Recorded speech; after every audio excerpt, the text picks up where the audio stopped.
오늘의 정치권 이슈 살펴보겠습니다. 김관옥 계명대 교수, 이종근 시사평론가 모셨습니다. 안녕하세요. 안녕하십니까. 오늘도 라임 그리고 옵티머스 사태와 관련해서 두 분과의 얘기를 시작해 볼까 합니다. 정치권에서는 금융사기 사건 단순한 이렇게 보는 프레임이 있고요. 그리고 권력형 게이트다라고 보는 전혀 다른 그렇게 맞서고 있습니다. 조금 전에 문재인 대통령이 공공기관의 옵티머스 투자에 대해서 경위를 살펴봐라. 그리고 투자 결정이 적절했는지 여기에 대해서 정부도 따져봐야 된다라는 얘기를 했어요. 그만큼 정부에서도 이 사태에 대해서 이렇게 가볍지 않게 보고 있다 이런 얘기가 아닐까요? 그러니까 엄중하게 보고 있는 거죠. 지금 사실은 초기와는 좀 다르게 여권 인사들의 이름들이 마구 이제 거명이 되잖아요. 진영 장관도 여기다가 뭐 5억 원을 투자했다. 네. 그리고 지금 여권 인사 중에서도 뭐 몇 명이 소환된다. 거기다가 행정관이 또 이름이 네. 오르내리고 뭐 이런 장면이란 거는 국민들이 의혹을 갖기에 사실상 충분하다는 것이죠. 그러니까 대통령이 나서서 수사에 성역 없다. 그리고 청와대도 충분히 적극적으로 협조해라, 검찰 수사에. 네. 그리고 오늘은 이제 좀 더 구체적으로 이제 개입을 한 겁니다. 무슨 얘기냐면 지금 공공기관들이 투자를 해놨어요. 옵티머스 이 펀드에다가. 네. 이게 어떻게 해서 투자된 것이냐. 그러니까 사실상 그 경위가 파악이 된다 그러면 흐름이 어떻게 되고 누가 역할을 했는지를 우리가 파악을 할 수 있는 거죠. 그 과정 속에서 이것이 권력형인지 아니면 실질적으로 뭐 옵티머스가 뭐 그 정도의 어떤 성과를 낼 수 있다고 자체적으로 판단해서 한 건지 이런 것들이 규명이 되겠죠. 근데 결과론적으로 보면은 거의 뭐 사기에 준하는 그런 투자 회사 아닙니까? 예. 그렇다 그러면 뭔가 그 안에 내막이 있을 수가 있다는 우려가 지금 이 여권 내부의 지금 흐름이다. 뭐 이렇게 좀 평가할 수가 있겠죠. 홍익표 의원이요, 이게 금융 사건이다라는 거는 지금까지 민주당 지도부와 민주당의 전반적인 기류였는데 네. 그 단순한 금융 사건이 아니고 사기 사건이 아니고 권력형 게이트로도 갈 수도 있다 이런 또 발언을 해서 좀 눈길이 갑니다. 네, 그렇습니다. 원내대표, 김태년 원내대표만 하더라도 취재를 해봤더니 별거 아니더라. 예. 그 뭐 사기 사건이지만, 즉 권력형 비리, 즉 집권 여당에서 연루된 사실이 없다라는 그런 뉘앙스의 네. 이 사건에 대한 성격 규정을 했습니다. 김태년 원내대표가 발언한 것은 다른 어떤 의원들과 좀 다르겠죠. 성격 규정을 하면서 당의 입장을 지금 표명한 거 아니겠습니까? 네. 그런데 홍익표 의원이 결이 확실히 다른 표현을 썼어요. 권력형 게이트가 열릴 수도 있다라는 예. 표현을 썼습니다. 저는 오늘 또 문재인 대통령의 그 이 지시와 관련돼서 홍익표 의원의 또 이 발언과 관련돼서 여권 내부에서 여권 내부에서 무엇인가 이 지금의 사건과 관련된 입장이 바뀌고 있다, 기류가 바뀌고 있다 이렇게 느껴져요. 왜냐하면 3년 동안 문재인 정부의 자체적인 어떤 그런 그 여러 가지 의혹이라든지 또 연루된 실질적으로 지도부가 연루된 핵심 인물들이 연루된 사건과 관련해서 단 한 번도 그것을 그 성격 규정을 이렇게 뭐 게이트라든지 의혹을 이야기한 적이 없거든요. 모두 다 이것은 뭐 예를 들어 제도가 잘못된 부분이다 이런 식으로 이렇게 그 규정을 해왔는데 지금은 대통령이 직접 나서고 있다. 이것은 그만큼 이 두 가지가 굉장히 형 로비와 연관이 돼 있는 어떤 분위기 그런 지금 흐름 또 언론에서 보도되고 있는 계속 이렇게 그 나오고 있는 것들이 심상치 않다는 걸 반증하는 게 아니냐. 간단하게 두 가지만 짚으면 예. 하나는 이겁니다. 옵티머스와 라임의 공통점이 있어요. 한 가지는 청와대가 연루됐다. 청와대 인물이 예. 즉 양쪽 다 행정관입니다. 라임 쪽에서는 아예 이 그 경제수석실 행정관이 구속이 돼 있죠. 4년형을 받고 그 다음에 이쪽은 이모 행정관.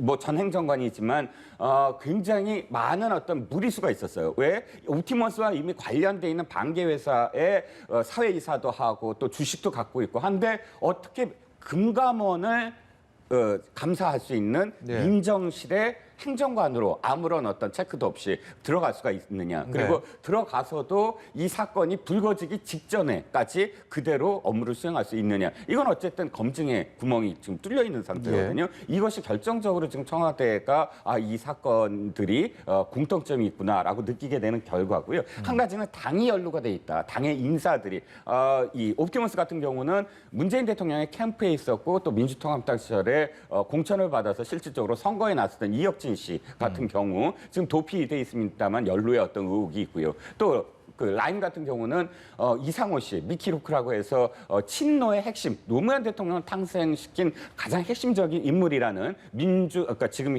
더불어민주당의 부산의 당협위원장 구속되지 않았습니까? 이런 그 양쪽 사건이 굉장히 지금 정권과 연관이 되어 있다는 여러 가지 정황들이 나타나니까 어쨌든 정부로서는 끌려가서는 안 된다, 방어만 해서는 안 된다라는 입장을 지금 보이고 있고 홍익표 의원도 그것을 미리 지금 어느 정도는 감지하고 있는 그런 발언이 아닌가 싶은 겁니다. 앞서 김 교수께서도 그 말씀을 잠시 언급하셨는데 진영 행안부 장관이 가족들이 본인 포함해서 5억을 옵티머스 이 펀드에다가 투자를 했는데 본인은 뭐 주변에서 이자율이 더 좋아서 단순히 그냥 투자를 한 거다라고 얘기했는데 여기에다 장관 직무, 장관 업무랑 뭐 이게 이해 충돌 가능성이 있지 않느냐 이런 얘기들 나오고 있어요. 어떻게 보고 이해 계십니까? 충돌의 부분도 있고요. 또 한 가지는 좀 거액이죠. 우리가 서민들이 생각하기에 사실은 5억이라는 돈이 큰 돈이 아닌데 이것을 뭐 이자보다 좋다 그래가지고 덜썩 이렇게 작은 돈이 아닌데 그렇죠. 예. 투자하기 쉽지 않죠. 또 한 가지가 뭐냐면 이거는 일종의 이제 블라인드 펀드니까 공직자윤리법에는 저촉은 안 돼요. 저촉은 안 되지만 우리가 이런 정도의 고위공직자들이 왜 공직에 있는 상황에서 왜 자꾸 이런 어떤 펀드라든가 주식이라든가 이런 일종의 수익성의 어떤 활동을 계속 하는지 결과적으로는 여기에서 이제 이해 충돌이 발생을 할 수 있는 가능성이 커지거든요. 지금 이 옵티머스 펀드가 뭘 이제 판다고 해가지고 나온 거냐면 공공기업들의 매출의 채권에 투자한다고 그래가지고 지금 사실 이거를 펀드를 판 겁니다. 그럼 공공기관이라는 게 어디에 속해 있어요?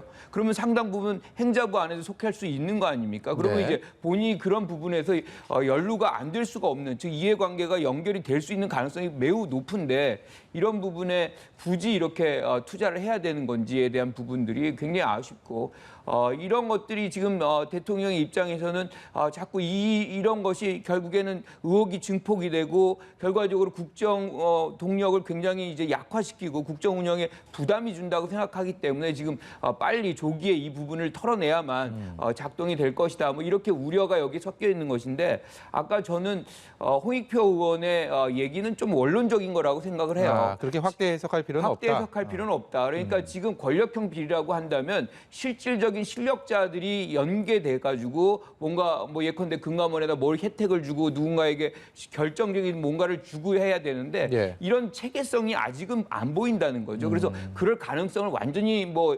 없다라고 얘기하기는 어렵지만 그럴 개연성이 지금의 순간까지는 일종의 이제 행정관 2명, 뭐 그다음에 금감원의 국장 1명, 뭐 등등이 연루가 돼 있는 것까지만 드러났어요. 그리고 예컨대 전현직 의원들이 몇 명이 소환된다 여기까지만 나왔기 때문에 우리가 조금 신중하게 좀 지켜볼 필요가 있겠다 이렇게 생각합니다. 이해 충돌이라는 게 이제 본인 직무로 인해서 좀 합당하지 않은 이득이나 손해를 볼 수 있는 이런 부분 얘기하는 거잖아요. 네, 그러니까 그렇습니다. 진영 장관 같은 경우는 여기에 해당이 좀 우려가 있다고 보세요?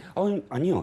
당연히 있죠. 당연히 겁니까? 있죠. 예. 자, 이겁니다. 5억을 투자하는데 어디다 투자하는지 알지 않고 그러니까 이렇게 권했다는 거예요. 여기에 투자하면 2.8에서 3% 정도의 지금 이자 그러니까 환매가 된다. 환매했을 때 그런 수익이 난다라는 이야기를 들었다는 거예요. 그러면 당연히 어떻게 해서 그게 가능하냐. 은행 금리보다 높잖아요. 어떻게 해서 가능하냐 했을 때 당연히 대답을 들었을 겁니다. 공공기관의 매출 채권이다. 건설 회사가 공공기관의 그런 어떤 광급공사를 따내면서 어문과 같이 매출 채권을 발행을 했을 때 거기에다 투자를 하는 것이다. 왜냐하면 공공기관이 떼어먹을 수는 없지 않겠습니까? 그런 어떤 설명이 없이 5억 원이라는 투자를 이렇게 선뜻 투자할 수는 없는 것이고요. 그렇다면 행자부 장관이라면 예. 공공기관이 이 매출 채권과 관련된 투자를 하면 이것은 사전에 내가 정보를 취득할 수도 있는 문제라고 당연히 인식을 해야 되고 네. 하다못해 진짜로 행자부와 관련된 산하기관이 광급공사의 매출 채권과 연결이 돼 있다 그러면 당연히 그건 이해충돌이 나올 수밖에 없는 부분이거든요. 그렇기 때문에 진영 장관, 뭐 복지부 장관도 하고 또 공직도 있었고 그렇게 오랫동안 다선 의원이었다면 당연히 이거는 거리를 뒀었어야 됐는데 예. 이해가 안 가는 부분이죠. 네. 근데 이게 권력형 게이트가 되려면 사실상 그 결과가 그들이 얘기하는 것처럼 공공기관의 매출 채권에 투자가 됐어야 돼요. 왜냐하면 네. 그 정도의 뭐 얘기를 할 수 있는 실력자들이 지금 만약에 있다면 그것이 권력형 게이트거든요. 그런데 결과론적으로 보면 거기에다 매출 채권의 투자가 전혀 안 돼 있고 네. 실질적으로는 굉장히 뭐 알지도 못하는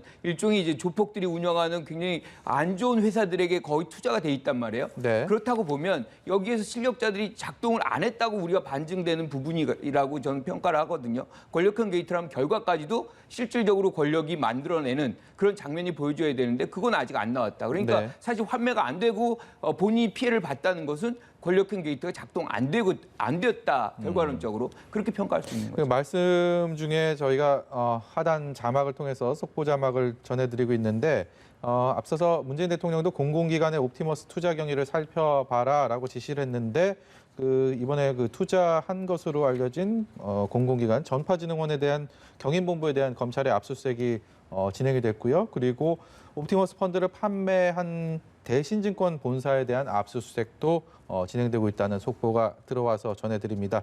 검찰 수사팀이 증언한 상황에서 강제 수사에 굉장히 속도를 내고 있는 모습들 계속해서 전해드리고 있습니다. 이해 충돌 가능성에 대해서 좀 얘기를 해봤는데요. 이게 좀 다른 쪽 오늘 권익위에 대한 국감 자리에서 이런 얘기가 나왔네요. 전현희 위원장이 윤석열 검찰총장에 대해서 이해 충돌 가능성이 있다 언급을 했어요. 이게 아내와 장모가 그 사문서 위조 의혹 등을 받고 있는 상황에서 그렇기 때문에 여기에 대한 이해 충돌 가능성, 검찰총장직을 수행하면서 여기에 대한 적절한 뭐 수사가 되겠느냐, 뭐 사실 이런 의미인데 앞서서 추미애 법무장관 아들 의혹이 제기됐을 때는 여기에 대해서 이해충돌 가능성이 또 없다고 얘기를 했었거든요. 네. 여기에 대해서 어떤 견해 갖고 계십니까? 그렇죠. 권익이라는 게 뭐냐면 사실상 정부 기관으로부터 불법적인 어떤 피해를 적법하더라도 피해를 입은 인권과 관련돼서 그것에 대한 어떤 그 해석을 내려주는 그런 기관입니다. 그렇다면 보통은 공적 기관 또는 정부의 행위에 대해서 견제를 하고 들여다보는 역할을 해야 되는 것이거든요. 그건 어떤 의미냐 하면 정치적으로 중립성을 꼭 지켜야만 하는 그런 자리란 말이죠. 국민의 인권, 국민의 권익을 먼저 생각해야 되는 자리인데 정치적인 해석에 여지가 있는 발언을 한다면 권익위의 어떤 권익위가 앞으로 하나의 어떤 그 권위를 갖고 어떤 해석을 할 수가 없는 부분이 돼버린단 말입니다. 네. 자, 지금 이 추미애 장관의 아들과 관련해서 이해 충돌이 없다라고 했을 때도 비판을 굉장히 많이 받았어요. 왜냐하면 거의 비슷한 사안을 놓고 조국 전 장관과의 그 비교를 했을 때 조국 전 장관은 이해 충돌의 여지가 있다고 했거든요. 네. 현직 장관 시절에. 그런데 중요한 건 그 이유를 수사지휘권으로 봤어요. 그러니까 이 추미애 장관이 이해 충돌이 없다는 건 수사를 지휘하지 않았다, 직접적으로. 그렇기 때문에 그런 어떤 이해 충돌이 없다라고 했는데 사실 조국 전 장관도 자신의 어떤 딸이라든지 아내의 어떤 혐의에 대해서 수사지휘권을 발동한 적은 없거든요. 네. 그러면 똑같은 사안임에도 불구하고 해석이 달라진 것에 대해서 사실상 그 해명이 옹색했다라는 비판을 받는데요. 이번 건도 마찬가지입니다. 윤석열 검찰총장이 그렇다고 장모와 아내의 수사와 직접적으로 무슨 지휘를 했다거나 그런 그런 어떤 해석이 가능한 것을 이렇게 보여주고 이야기하면 다르겠는데 그런 것도 없단 말이죠. 그러니까 예. 어떤 면에서는 동일한 잣대로 바라봐야 되는데 정치적 해석을 나올 수 있는 부분, 그러니까 윤석열 검찰총장과 지금 추미애 장관은 어떤 우리나라의 어떤 양 진영에서 진영 논리로 사실은 굉장히 오르내리는 분들 아닙니까? 그러다 보니까 이렇게 한쪽은 이해 충돌이 없다, 한쪽은 있다라는 발언에 대해서 권익위원장으로서의 어떤 정말 어서리티가 떨어지는 상황이 돼버렸다. 있었던 거죠. 예, 김 교수께서는 어떻게 보세요? 저는 두 분 다 이해 충돌이 된다라고 아. 생각을 해요. 그러니까 윤석열 총장도 당연히 검찰의 수장인데 관련해서 사문서 위조를 그렇게 검사들이 그걸 그렇게 할 수 있겠습니까? 예. 쉽지 네. 않습니다. 만약에 이제 그렇게 된다 그러면 그런 것은 아마 지금까지의 어떤 관례상 검찰 관례상 굉장히 이례적인 것이 될 수밖에 엄청나게 없는 소신 있는 검사가 그렇죠. 있으면 가능하겠죠. 그렇게 안 예. 되죠. 그리고 또 지금 추미애 장관 같은 경우도 마찬가지예요. 아들 의혹 사건을 그렇게 원활하게 그냥 독립적으로 한다는 것도 쉽지 않은 거죠. 그러니까 이거는 둘 다 사실 전현희 위원장이 좀 이 부분은 정파적으로 좀 판단했다는 느낌을 지울 수가 없어요. 그래서 이건 일관되게 사실 네. 이런 부분을 좀 규정을 해주는 것이 권익위원장의 좀 역할이 아닌가 이런 생각합니다. 오늘 자정이었죠. 오늘 자정 0시부로 이제 공직선거법 4.15 총선에 대한 공소시효가 만료가 됐고요. 그래서 검찰이 공소시효 만료 전에 20명이 조금 넘는 여야 현역 의원들에 대해서 기소 재판에 넘겼는데 몇 면들 쭉 보셨을 거 아니에요. 근데 좀 의외의 인물, 이 누락되거나 혹시 포함된 인물들이 좀 있었나요? 어떻습니까? 저는 뭐 구체적으로는 지금 보지는 않았지만 일단 기본적으로 지금 주호영 원내대표가 하는 얘기가 103명에 10명, 네. 175명에 7명. 네. 이 기계적으로 너무 차이가 난다. 뭐 이런 네. 얘기를 해요. 그러니까 굉장히 불편한 마음을 지금 표시를 하는 건데 저는 지금 90명이 원래 이렇게 선관위에 의해서 제소가 된 거 아닙니까? 그런데 이제 그 부분을 기소한 것이 검찰이 지금 20여 명이 돼 있는 거죠. 왜 이렇게까지 늦게 기소가 되는 건지.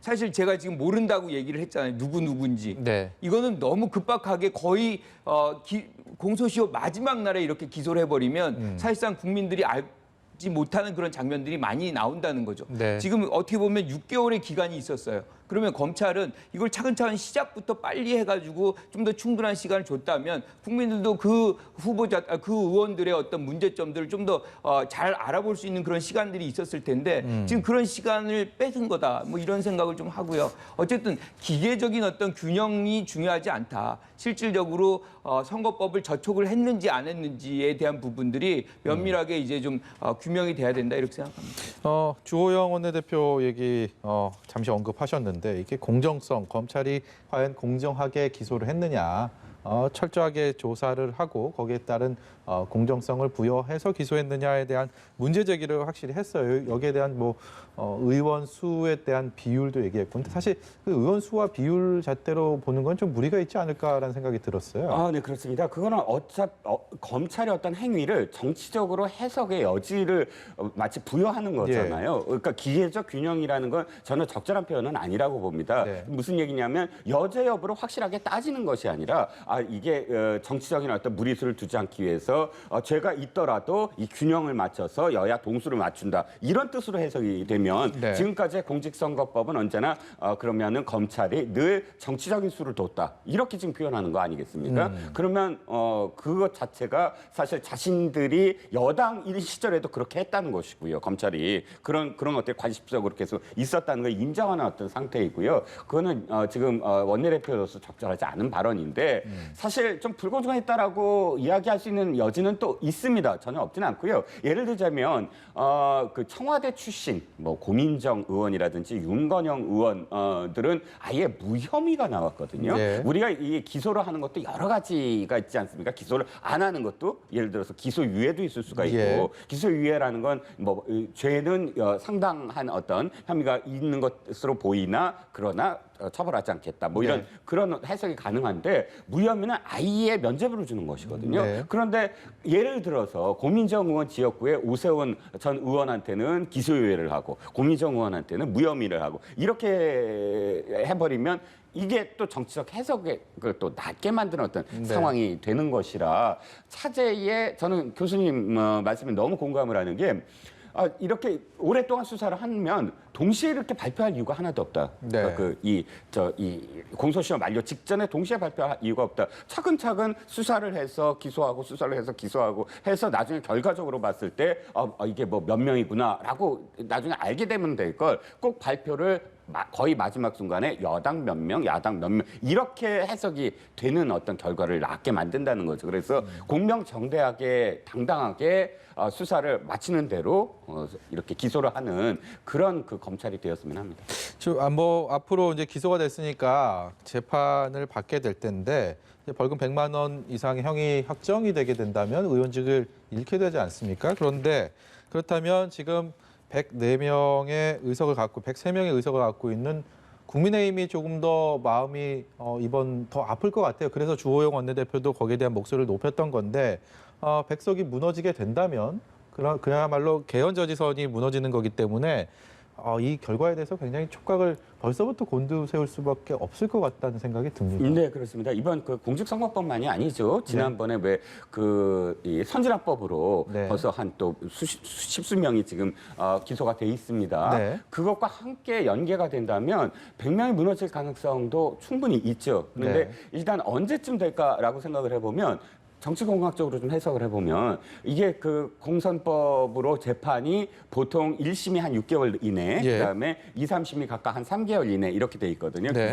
규정상으로는. 그럼 한 1년 정도 걸린다고 치고 앞으로 1년 후라면 대선 6개월 전입니다. 네. 즉 그 이슈 자체가 개헌이라는 이슈가 아예 이 대선의 블랙홀이 될 수가 있다. 그렇죠. 그렇죠. 무너진 상태에서의 정계 개편이 당연히 정계 개편 이야기가 나오고 예. 야당은 야당대로 개헌선이 무너졌다는 것을 언더독 현상으로 아마 내세우면서 선거 전략을 짤 테고 여당은 여당대로 이번 기회야말로 제대로 나라를 뭐 이렇게 바꿔보자라는 이슈가 될 테고 해서 이래저래 아무튼 이번에 기소를 한 그런 상황은 나중에 대선 직전에 하나의 어떤 정말 블랙홀이 될 수도 있는 그런 상황이다라고 합니다. 예. 오늘 이재명 경기지사 관련된 법원의 판결이 있었습니다. 허위 사실 공표 혐의에 대해서 이미 지난 7월에 대법원에서 파기환송이 됐는데 무죄 취지로 여기에 대한 파기환송심에서 역시 무죄를 확정받았습니다.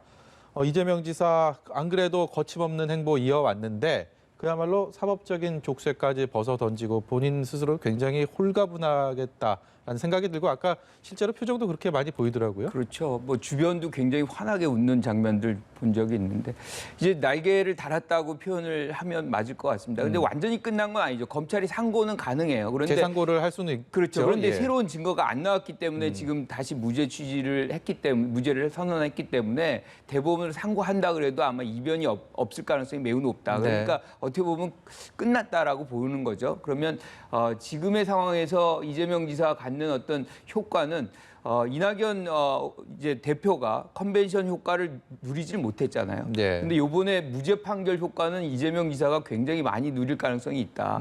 지금 양강 구도에서 전개되는 상황 속에서 이 이재명 지사의 어떤 무죄 판결은 지금부터 행보를 굉장히 자유롭게 하고 많은 이슈에 대해서 자신의 어떤 견해를 밝히고 이런 것들이 실질적으로 지금 굉장히 어떻게 보면 이낙연 대표가 굉장히 천천히 걸어가는 신중하게 걸어가는 그런 행보, 그런 리더십을 보여주는데 반해서 굉장히 시원시원하게 이제 뭐 법적인 어떤 제약이 전혀 없기 때문에 그런 부분에서 아마 더 빨리 뛰는 그런 행보를 보일 가능성이 있다 이렇게 보여집니다. 뭐 지난 7월 이전에는 뭐 신천지 관련돼서 뭐 거침없는 행보를 했었고 그리고 7월에 대법원 판결 이후에는 기본소득이나 정부의 부동산 정책에 또 각을 세우면서 이슈를 선점하고 이슈몰이하는 모습들을 많이 보여왔는데 아무래도 이번 판결 이후에 이재명 지사의 그런 행보들 과연 어떻게 될까 더 광폭 행보를 이어갈지 관심이 많이 가고 있습니다.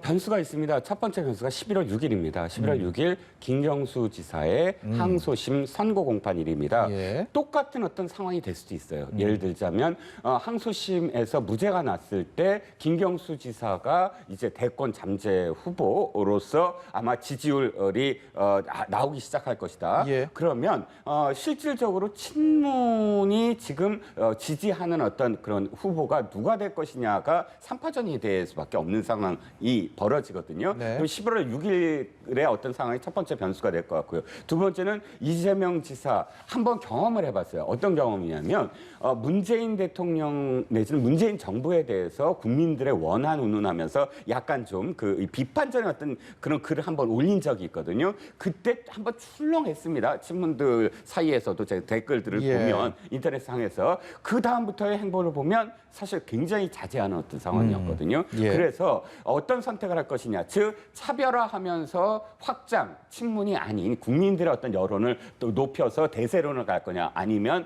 친문들의 어떤 우려를 불식시키기 위해서 대통령과 뜻을 같이 하는 어느 정도는 승계하는 것으로서 이낙연 대표와 경쟁을 할 거냐, 이건 아직은 조금 그런 선택을 고민을 할 시기다. 그러니까 먼저 치고 나가기에는 아직 장기 레이스거든요. 예. 그러니까 장기 레이스에서 먼저 무엇인가를 선격을 해갖고 포지셔닝을 해서 나중에 김경수 지사까지 포함이 됐을 때 자신이 불리해질 가능성도 있기 때문에 예.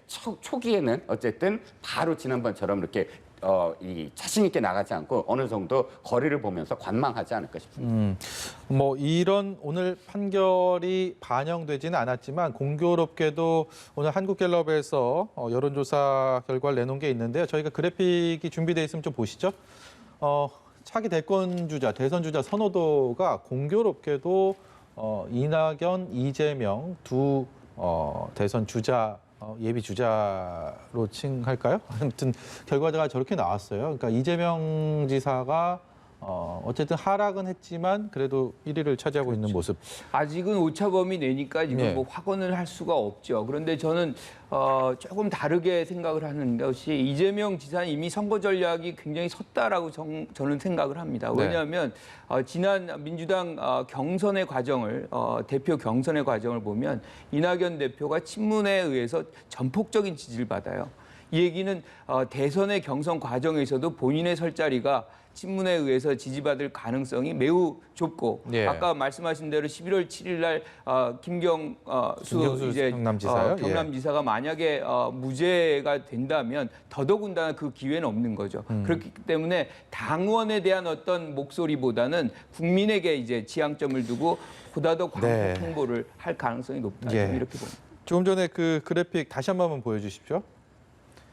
화면 가장 오른쪽에 보면 원희룡 제주지사가 보입니다. 지금 퍼센테이지 상으로는 그렇게 높은 의미 있는 수치는 아닌데 원희룡 지사가 어제 마포 포럼에서 김무성 전 의원이 운영하고 있는 그곳에서 연설을 하면서 대표 선수로 나가고 싶다. 이른바 대권 주자로서의 사실상 출사표를 던졌다라고 이렇게 많이 해석들 하더라고요. 근데 또 대선 주자 선호도는 저렇게 나와서 이 부분에 대해서도 어떤 의미가 있을지에 대해서 이종근 평론가께 좀 여쭤볼게요. 자, 대선 후보 지지율 이쪽 그 보수 정당의 네. 어떠한 후보도 사실은 거의 이 두 자릿수를 지금 그 지지율을 받는 후보가 없습니다. 다 단단이에요. 예. 6% 내외, 5% 내외. 그리고 원희룡 지사가 1%입니다. 사실 1%와 4% 큰 차이가 큰 의미는 없거든요. 없겠죠? 오차범위 예. 내잖아요. 예. 그렇다면 원희룡 지사의 1%가 뭐 이쪽 진영에서 가장 낮다, 뭐 이렇게 그러니까 표현을 할 수는 없는 부분이거든요. 예. 노무현 대통령도 사실 1년 6개월 전, 뭐 2년 전까지 제 기억으로는 5% 내외의 지지율이었거든요. 예. 당시에는 이인재 후보가 상당히 대서론이었고 지지율이 높았고요. 그리고 어차피 지금 그 양당의 지금 싸움입니다. 다당의 어떤 지난번 4년 전처럼 여러 후보들이 난립할 것 같지는 않으니까 그러니까 여러 정당들이 난립하는 상황은 아닐 것 같아요. 왜냐하면 네. 지금의 진영 대립이 이렇게 고착화되다 보면 양당으로 귀결될 가능성이 크고요. 그렇다 보면 어차피 뭐 후보들이 많더라도 한 사람으로 결정되는 거니까 경선을 통해서. 그래서 원희룡 지사도 지금 기회는 굉장히 많고 어저께 메시지가 상당히 의미 있는 메시지를 던졌다라고 보여집니다. 즉 1+1이라고 표현을 하면서 우리가 보수가 다시 이제 정권을 잡으려면 세 가지 대안이 있다. 하나는 보수 중심, 하나는 중도 중심. 그런데 보수 중심에 누가 있을까요? 황교안 전 대표라든지 예. 홍준표 전 대표라든지 이분들이 주로 좀 보수 중심 성향이 깊고 그다음에 중도 중심은 안철수 대표 언제나 중도를 이야기하고 예. 뭐 유승민 의원이라든지 이쪽일 텐데 이 두 방법으로서는 정권을 잡지 못한다. 왜? 예. 이미 다 경험해 봤다. 즉 자기는 보수와 중도 1+1 보수와 중도를 함께 아우를 수 있는 후보다라고 표현을 했습니다. 이렇게 이야기하는 건 정치 이쪽에서 이제 전략상 포지셔닝이거든요. 네. 나의 포지셔닝을 어디에 위치시키느냐에 따라 다른 후보들을 다른 쪽에 이렇게 그 위치시키는 효과가 있어요. 그렇기 때문에 지금 선점을 하는 어떤 그런 효과, 자신의 어떤 지형을 그래서 상당히 의미 있는 그런 그 전략이 아니었나 싶습니다. 네, 뭐 내년 마지막으로 내년 4월이죠. 재보궐선거 얘기 좀 하면서 오늘 자리 마무리할까 싶은데요. 지금 일단 민주당은 내부적으로 숙고를 이어가고 있기 때문에 먼저 분위기를 띄우기 시작한 국민의힘 얘기하겠습니다. 국민의힘에서 서울시장 선거에 대해서는 뭐 김선동 사무총장까지 교체하면서 사무총장을 오늘 이제 호남 출신 원내 정양석 전 의원을 내정을 했네요. 뭐 이만큼 좀 발빠르게 움직이고 있고 오늘 부산에 대해서도 김종인 위원장이 부산에 있는 부마 민주항쟁 기념식 가갖고 기자들 질문해서 부산시장 거론되는 인물 중에 내가 생각하는 후보는 없다. 또 이런 얘기를 하면서 그러면 본인이 생각하는 후보는 누군지 여기에 대해서도 궁금증을 낳고요. 여러 가지 아무튼 말거리들이 계속 생성이 되고 있습니다. 그러니까 대선 후보도 그렇고 지금 서울시장 후보도 그렇고 부산시장 후보도 그렇고 누구라고 지목을 안 해. 아무도 네. 없다 그러니까 네. 지금 뛰는 분들은 굉장히 답답하죠. 그러니까 지명을 받아야 되는데 네. 뭐 이런 건데 지금 사실은 뭐 부산에 가신 이유는 부산의 보궐선거에 지향하는 것이고 지금 또 호남에다가 구애를 굉장히 많이 하잖아요. 예. 그래서 호남의 어떤 이 민심을 잡지 않으면 서울시장 선거 어렵다. 뭐 이렇게 얘기를 하고 있는 거죠. 그러니까 다음 보궐선거에 모든 걸 다 걸겠다. 뭐 이런 취지로 저는 이해를 하고 또 그런 차원에서 지금 국민의힘 당에서는 다음 이 보궐선거의 어떤 서울 부산시장의 어떤 선거 전략을 뭐 양성평등 구현 뭐 이렇게 얘기하는데 예. 저는 뭐 그 이유는 충분히 이해를 해요. 왜냐하면 서울시장의 기존의 기관장, 부산시장도 마찬가지지만 그러한 이슈로 해가지고 낙마가 됐고 뭐 이렇기 때문에 상대적인 이득을 좀 보겠다 뭐 이런 건데 그것이 얼마만큼 지금의 이 국민의힘 당이 지금까지 그 양성평등을 위해서 일해 왔는지와 부합이 돼야만 그게 힘이 되고 뭔가 국민들에게도 어필이 될 텐데 네. 지금까지 그러면 양성평등을 위해서 국민의힘당이 얼마나 했는지라고 얘기를 한다 그러면 국민들은 그렇게 많이 동의를 안 할 것 같아요. 그러니까 예. 상대적으로 지금 사건이 이렇게 두 군데가 동시에 이런 선거와 관련된 문제가 터지니까 그걸 어떻게 보면 이제 뭐 이득을 챙기겠다 뭐 그런 걸로 좀 받아들일 공산도 있기 때문에 네. 조금 더 그런 측면보다는 부산시장도 그렇고 서울시장도 그렇고 시정을 잘 이렇게 치러낼 수 있는 그런 분들을 실력 있는 분들을 찾는 것이 좀 좋겠다 이렇게 생각합니다. 부산시장 선거에 나설 국민의힘 야당의 플레이어 선수는 누가 예상이 됩니까? 김종인 위원장은 물론 본인 생각하는 후보는 안 보인다고 했는데. 네, 아니 그러니까 거론되는 분은 부산시 쪽이 부산시장 쪽이 훨씬 많죠. 네. 서병수 전 시장부터 해서 이현주 의원도 나서고 이진복 의원도 나서고 김세연 전 의원이 상당히 이렇게 그 시뮬레이션을 해보면 예. 이제 앞섰는데 본인은 지금 안 나가겠다고 하고 그 외에도 제가 좀 사실 언급을 안 한 또 많은 분들이 좀 있습니다. 다수가. 네. 그런데 사실상 부산도 좀 더 절박하게 치열하게 경선을 해야 된다. 지금 일부 그런 의원들이나 이 현재 어떤 당 분위기가 부산은 이미 뭐 우리가 가져올 수 있는 거고 수도권은 좀 글쎄 수도권은 못할 수도 있어. 이런 식의 어떤 분위기가 있거든요. 네. 그런 게 아니죠. 지금은 양쪽 다 굉장히 절박하게 뛰어들고 우리가 그런 어떤 마당을 만들고 해야 되는데 예. 김정인 위원장도 더 이상 이렇게 이 워딩으로서 그냥 이 어떤 여지만 둘 것이 아니라 적극적으로 이제 판을 깔아야 된다 이런 생각입니다. 예, 오늘 말씀 여기까지 듣도록 하겠습니다. 지금까지 김관옥 계명대 교수, 이종근 시사평론가였습니다. 고맙습니다.